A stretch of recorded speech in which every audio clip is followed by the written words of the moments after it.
Hello everyone, welcome to SSC B and institute of exam B.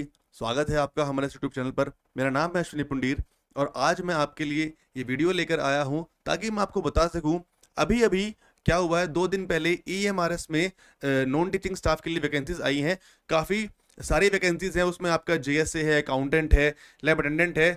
उसके अलावा उसमें teaching staff की भी काफ़ी वैकेंसीज हैं। प्रिंसिपल की पोस्ट है, वाइस प्रिंसिपल है, टीजीटी है, पीजीटी है।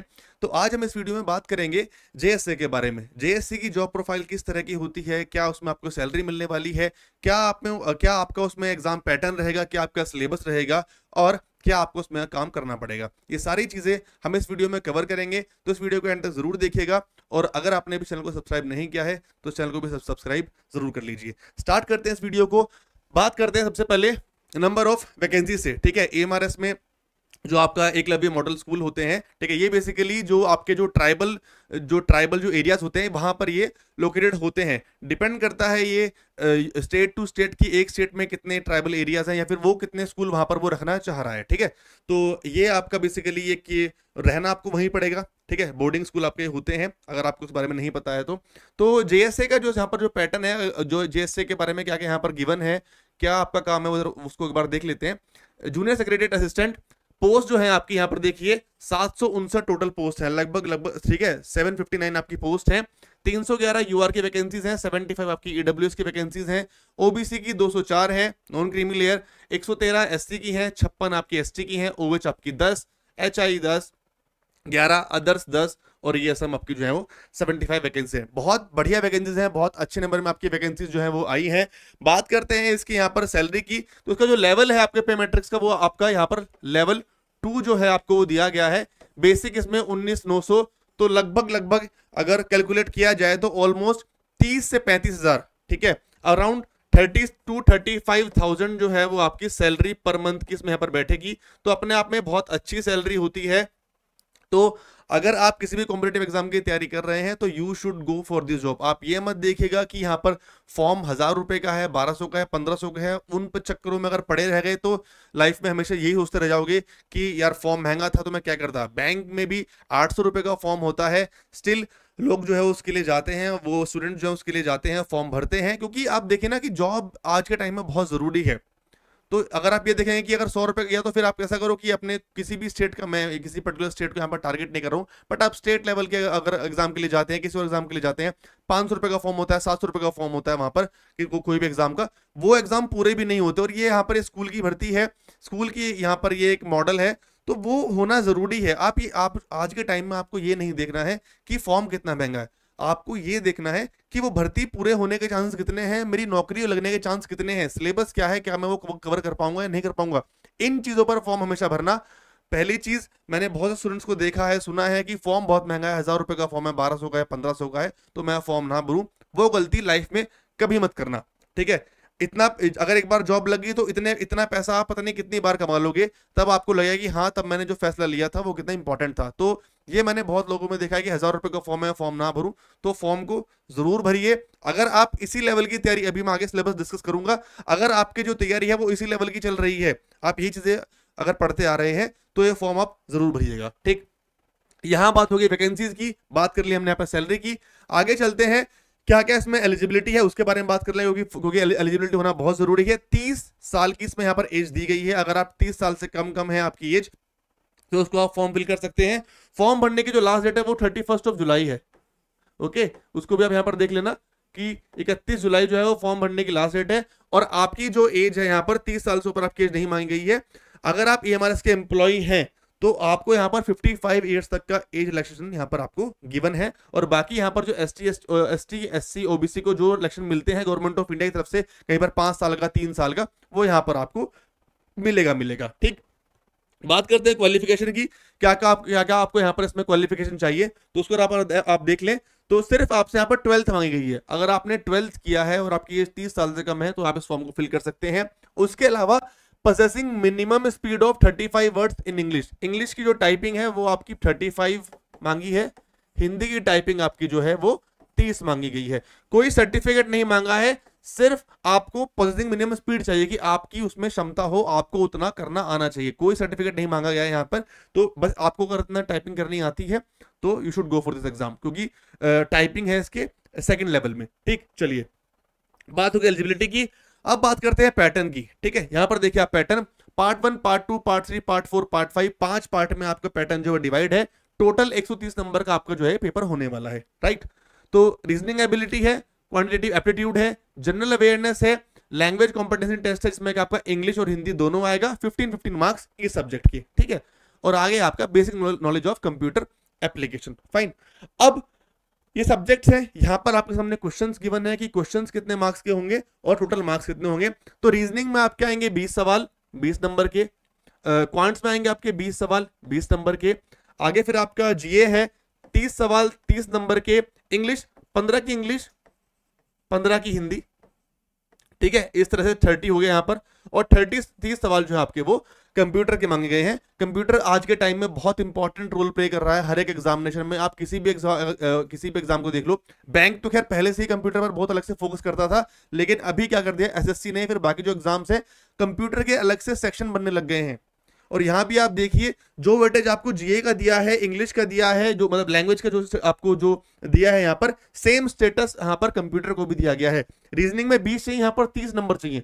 तो देखिए कंप्यूटर आपके लिए यहाँ पर कितना ज्यादा इंपॉर्टेंट रोल प्ले कर रहा है। फाइन, उसके बाद कितने घंटे का पेपर है? 2.5 घंटे का आपका यहाँ पर पेपर जो है वो होने वाला है। 2.5 घंटे में आपको सवाल करने हैं और सेक्शन नहीं बांटे गए हैं, एक ही पेपर होगा। ऑफलाइन पेपर है, पहली बात तो ये फॉर्म ऑनलाइन भर जाएंगे, पेपर आपको ऑफलाइन है। 2.5 घंटे में आपको सारी चीजें जो है वो कवर करनी है। ठीक है, तो आपका पैटर्न है, पैटर्न समझ गए। इसके बाद आते हैं हम यहाँ पर सिलेबस पे कि सिलेबस आपको कैसे कैसे क्या क्या कवर करना है। चलिए, ये आपका सिलेबस है, ऑफिशियल वेबसाइट पर है, जहां पर आपका नोटिफिकेशन है। नोटिफिकेशन के अंदर ये सिलेबस नहीं दिया होगा, उसके अलग से उन्होंने जो वेबसाइट है आपकी, जो EMRS की वेबसाइट है, वहां पर अलग से एक कॉलम बना हुआ आ रहा है कि अगर आपको अप्लाई करना है इस पोस्ट के लिए तो डायरेक्ट लिंक भी उसका वहीं पर है, और आपको सिलेबस चाहिए तो सिलेबस का लिंक भी उन्होंने अलग से प्रोवाइड किया गया है। तो सिलेबस के लिए आप अगर नोटिफिकेशन को ढूंढेंगे, नोटिफिकेशन में आपको सिलेबस नहीं मिलेगा। जेएससी हो, अकाउंटेंट हो और लैब अटेंडेंट, तीनों का सिलेबस एक ही पीडीएफ में दिया है, वो मैंने नीचे यहाँ पर डिस्क्रिप्शन बॉक्स में यहाँ पर उसमें लगा दिया है। ठीक है, चलिए तो यहां पर बात करते हैं रीजनिंग एबिलिटी की। रीजनिंग में क्या क्या आएगा आपका? Puzzles and sitting arrangement. ठीक है, पजल आएंगे, सिटिंग अरेंजमेंट आएगा। ठीक है, आगे आएगा आपका data sufficiency, statement based questions, verbal reasoning के। ठीक है, वर्बल रीजनिंग के यहां पर स्पेशली बोला गया है आपको। इनइक्वालिटी आएगी आपकी, ब्लड रिलेशन आएगा, सीक्वेंस सीरीज आएगा, डायरेक्शन टेस्ट है, असर्शन एंड रीजन है, और वेन डायग्राम्स है। ये आपका रीजनिंग का सिलेबस है। 20 सवाल आने हैं। एक्सपेक्ट हम यहाँ पर क्या क्या कर सकते हैं आप, हम यहाँ पर एक पजल एक सिटिंग अरेंजमेंट एक्सपेक्ट कर सकते हैं, और उसके बाद फिर बाकी के सबके एक एक दो सवाल यहाँ पर आ जाएंगे। तो आप अपना प्रिपरेशन इसी के अकॉर्डिंग करिए। कुछ एक्सेट्रा यहाँ पर नहीं गिवन है, कुछ एटसेट्रा नहीं गिवन है, तो इसी के अकॉर्डिंग आप अपनी तैयारी को लेकर चलिए। अगर आप किसी भी एग्जाम की तैयारी कर रहे हैं और आप ये टॉपिक अगर पढ़ चुके हैं तो मैं फिर कह रहा हूं you should go for this exam. आगे चलते हैं, बात करते हैं क्वांटिटेटिव एप्टीट्यूड की। Ratio proportion, time and work, profit and loss, problems on edges, number system. ठीक है, नंबर सिस्टम थोड़ा सा इससे अलग हो गया। नंबर सिस्टम में बेसिकली आपके प्राइम नंबर हो गया, होल नंबर हो गया। ठीक है, वो वाला पार्ट जो है उस पर आप ध्यान दीजिएगा। डेसिमल फ्रैक्शन है, टाइम एंड डिस्टेंस है, HCF LCM है, परसेंटेज है, सिंप्लीफिकेशन है, एवरेज है, सिंपल कंपाउंड इंटरेस्ट है, मिक्सचर एलिगेशन है, और लास्ट में डेटा इंटरप्रिटेशन भी है। DI भी आएगी, यहां पर क्लियरली मेंशन्ड है, DI भी आएगी। लेवल में अगर आपको बताऊं, ठीक है, अगर आप लेवल के लिए परेशान है तो लेवल देखो ना, लेवल आपका हमेशा डिपेंड करता है दो चीजों पर, या तो वैकेंसीज पर, ठीक है, या और पहला जो प्राइम फैक्टर है वो डिपेंड करता है आपके पे लेवल पर, कि आपको उस वक्त की आपकी जो जॉब है वो किस लेवल की है, आपको सैलरी कितनी मिलेगी, या फिर आपको फिर काम क्या करना पड़ेगा। तो उस पर ही आपका जो एग्जाम है वो डिपेंड करता है, उस पर आपके एग्जाम की डिफिकल्टी है वो डिपेंड करती है। लेवल 2 है, उतना हार्ड पेपर आप एक्सपेक्ट मत करना, एवरेज, ठीक है, मीडियम, इजी टू नॉर्मल, ठीक है, नॉर्मल से एवरेज, अपना इजी टू एवरेज अपना जो पैटर्न है उसको लेकर चलना, उसी लेवल की आप अपनी जो है तैयारी करना। अगर आप बहुत अच्छे हैं तो बहुत अच्छी बात है। अगर आपको लगता है कि पहली बार आपने टॉपिक्स देखे हैं तो परेशान मत होना चीजें देखकर, क्योंकि एवरेज पेपर आएगा, ठीक है, 20-20 नंबर आपसे पूछे गए हैं, उसमें आप ज्यादा परेशान मत होना। फाइन, चलो आगे बात करते हैं जनरल अवेयरनेस की जनरल नॉलेज में करंट अफेयर से special emphasis in the field of education. साफ साफ दिया गया है कि एजुकेशन के फील्ड में क्या क्या चीजें चल रही हैं, उससे रिलेटेड आपसे यहाँ क्वेश्चन पूछे जाएंगे। तो जॉब आपकी यहाँ पर अगर एएमआरएस में है, स्कूल में है, तो आपसे जो करंट अफेयर्स है वो आपसे जीए के रिगार्डिंग पूछा जाएगा कि जीए में बजट, मान लीजिए कि एजुकेशन को कितना बजट दिया गया है। अभी कोई भी न्यूज जो एजुकेशन से रिलेटेड है, जो मार्केट में इस टाइम जो करंट अफेयर्स में चल रही है, वो उस पर आपको काफी ध्यान थोड़ा अलग से देना पड़ेगा। प्लस जनरल नॉलेज, ये अपने आप में एक बहुत बड़ा टॉपिक है, ठीक है, इसको डिफाइन करना बहुत मुश्किल है। इसके लिए एक अलग से वीडियो लेकर आ जाएंगे यहाँ पर, ठीक है। तो जीके में आप क्या क्या पढ़ना है उसको आप देख लो, क्योंकि 30 नंबर है।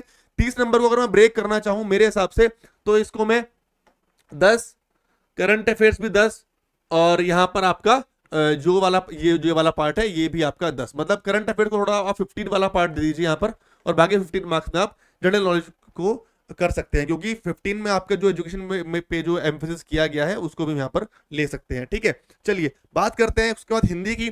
हिंदी में संधि है, समास है, विलोम शब्द, पर्यायवाची, सामान्य शुद्धियां, वाक्यांशों के लिए एक शब्द, मुहावरे, लोकोक्तियां, अपठित गद्यांश पर आधारित प्रश्न।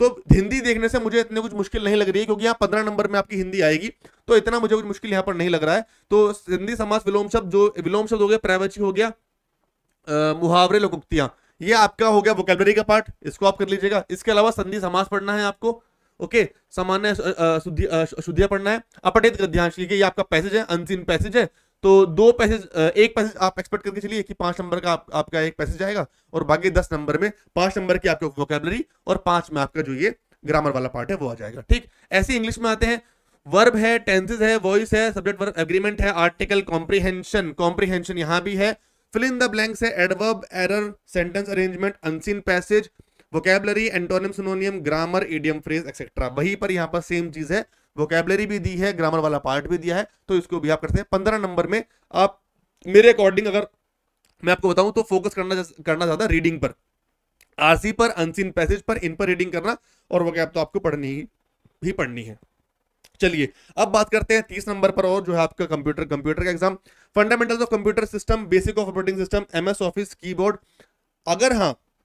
अगर आपकी कोई भी क्वेरी है इस एग्जाम से रिलेटेड, तो नीचे ना एक गूगल फॉर्म का लिंक दिया गया है, उस गूगल फॉर्म में जाकर आप अपनी क्वेरी जो है वो लिख सकते हैं, हम वहां से आपको कॉन्टैक्ट कर लेंगे। वहां बस आपको अपनी बेसिक डिटेल्स, अपना फोन नंबर, मोबाइल नंबर, अपना एड्रेस, अब सॉरी दोनों एक ही होते हैं, अपना नाम, अपना मोबाइल नंबर, जो भी आपकी वहां पर आपकी जीमेल आईडी, और जो भी आपकी क्वेरी है उसको आप वहां पर लिख दीजिए, वो हम ट्राई करेंगे उसको रिजॉल्व करने की, ठीक है। बचता है लास्ट में यहाँ पर कंप्यूटर ऑपरेशन का, fundamentals of computer system, basics of operating system, history generation हो गया, ऑपरेटिंग सिस्टम हो गया, एमएस ऑफिस है, कीबोर्ड है, शॉर्टकट्स है, यूज है, इंपॉर्टेंट कंप्यूटर टर्म्स है, एब्रीवेशन है, कंप्यूटर नेटवर्क है, साइबर सिक्योरिटी एंड इंटरनेट है। तो गिवन है। मुझे यहाँ पर इनके सिलेबस में एक खास बात क्या लग रही है कि एक्सेट्रा कहीं भी नहीं दिया हुआ है मुझे, मतलब क्योंकि वो एक बात है, क्योंकि कई जो ऑर्गेनाइजेशन है जब वो एग्जाम कंडक्ट कराती है वो क्या करती है, एटसेट्रा लिख देती है। अब एटसेट्रा में ना काफी चीजें आ जाती है, यहाँ पर इन्होंने प्रॉपरली मेंशन किया है, एटसेट्रा आपको बहुत कम जगह मिलेगा लिखा हुआ, तो जितना सिलेबस है उसके अकॉर्डिंग आप यहाँ पर तैयारी कर लीजिए।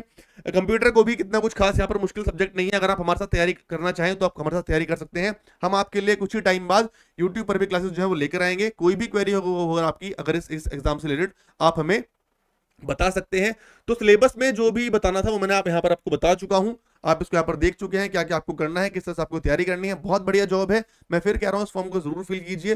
कोई भी आपकी क्वेरी इस एग्जाम से रिलेटेड तो नीचे गूगल फॉर्म का लिंक है, उस गूगल फॉर्म को फिल कर दीजिए, कमेंट्स में आप लिख दीजिए, कमेंट्स में आपकी जो भी कोई क्वेरी वहां से हम आपको सॉल्व करेंगे। रेस्ट वहां से भी अगर आपको संतुष्टि नहीं मिलती है कि मैं और क्या करूँ, तो ये हमारी वेबसाइट है, ये हमारी ईमेल आईडी है, ये हमारा फोन नंबर है, और ये हमारी वेबसाइट है www.iexambee.com। हमारे साथ iexambee के साथ आप 50% तैयारी कर सकते हैं। कोई भी क्वेरी हो, यू आर ऑलवेज वेलकम। आपकी सारी क्वेरीज का जो सॉल्व है वो सोल्यूशन जो है वो हम लेकर आ जाएंगे। तो आई होप आपको ये वीडियो पसंद आया होगा। अगर अच्छा है तो चैनल को लाइक कर दीजिए, सब्सक्राइब कर दीजिए, और इस वीडियो को आप शेयर कर देना ताकि बाकी लोग भी इस वीडियो को देख पाए। कोई और क्वेरी हो तो प्लीज जाकर उस गूगल फॉर्म को फिल कर दीजिए। तो फिर मिलते हैं नेक्स्ट वीडियो में, तब तक के लिए thank you and have a good day.